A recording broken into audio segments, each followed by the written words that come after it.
se sắp xếp namun hi o ni tin boy na van ngồi allo ding cùng tin hạt tiền in van ngồi boy na apung ding in lấy hin khuman dan hi a ha tange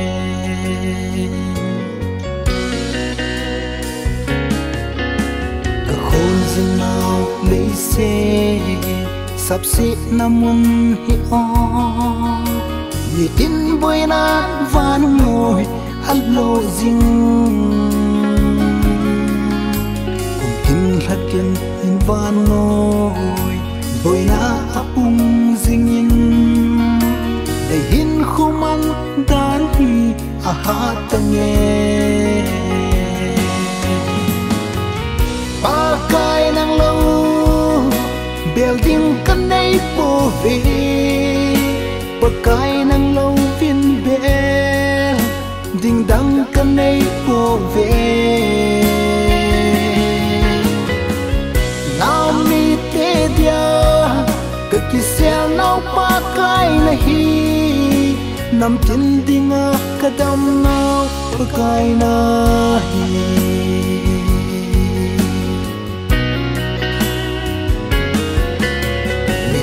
ki khen na ding ni kho ki sei bang hin hian na gim nei zin van noi alo a ching a thiam hian lo a hau a vai hian lo vin ki boy na van noi hi alo so ta pakai nang lâu building kan nay po về pakai nang lâu viên bel ding dang kan nay po về nào mi te dia cái kisel nào pakai nahi nam tin dinga kadam nào pakai nahi